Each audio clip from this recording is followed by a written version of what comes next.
Bonjour, aujourd'hui j'aimerais ça vous parler des indications pour enlever les dents de sagesse. On entend souvent parler que les jeunes adultes ou les adolescents ont besoin de faire enlever leurs dents de sagesse. Puis j'aimerais ça clarifier avec vous qu'est-ce qui nous aide, nous les dentistes, à prendre la décision ou non de conseiller nos patients d'enlever les dents de sagesse. En fait, la dent de sagesse que c'est une troisième molaire. Normalement, on devrait avoir la place pour recevoir toutes les dents dans notre bouche.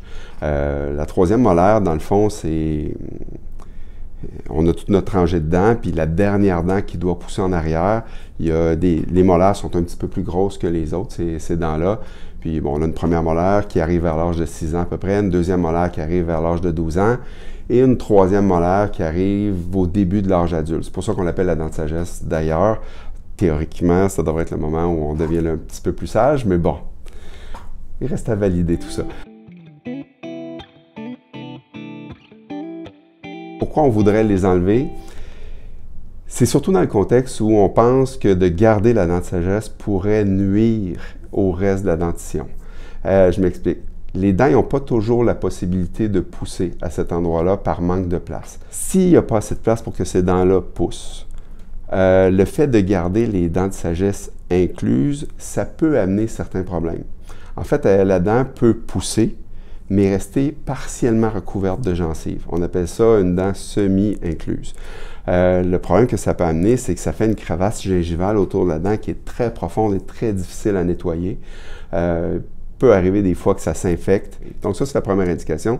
S'il y a une infection de la gencive autour de la dent, on appelle ça une péricoronarite, c'est-à-dire une infection de ce qui est autour de la couronne de la dent. La deuxième indication, c'est si la deuxième molaire, c'est-à-dire la dent qui est juste en avant de la dent de sagesse, subit des dommages à cause de l'éruption qui se fait mal, parce que des fois, la dent de sagesse a tendance à pousser un petit peu comme si elle voulait être collée sur l'autre dent, puis à un moment donné, elle finit par prendre sa place.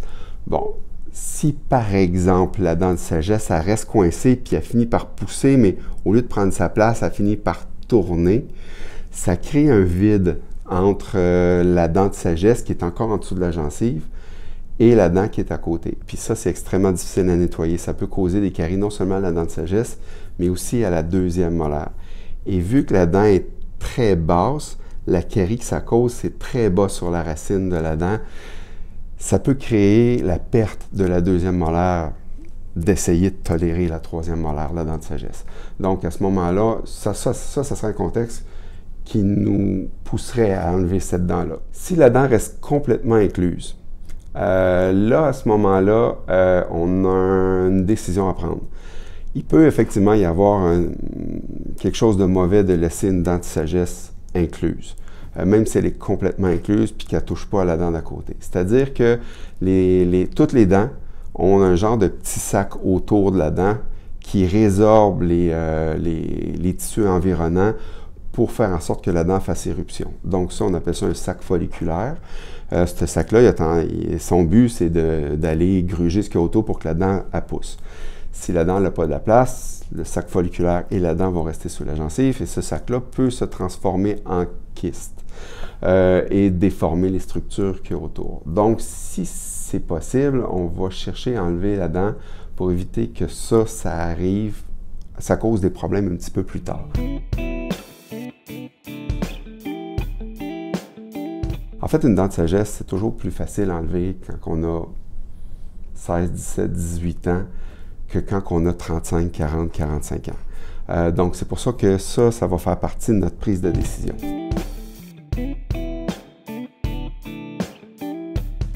Il faut qu'on évalue toujours c'est quoi les avantages qu'on a à enlever les dents et c'est quoi les risques qu'on prend d'enlever les dents. Il y a des structures autour de la dent. Par exemple, en bas, il y a un nerf qui passe dans la mâchoire, qu'on appelle le nerf dentaire inférieur, qui passe tout près de la dent de sagesse. Pour les dents du haut, il y a un sinus au niveau des mâchoires en haut qui peut donner certaines complications dans le fait d'enlever les dents de sagesse. Et tout ça va nous porter à vous conseiller de dire on enlève ou on n'enlève pas les dents de sagesse. J'espère que ça répond à beaucoup de questions. Si vous allez sûrement avoir des questions suite à ça, vous pouvez nous les poser lors de votre visite Vous pouvez nous écrire par courriel, aller sur notre Facebook, nous écrire une petite question sur Messenger. Il n'y a pas de problème. À la prochaine!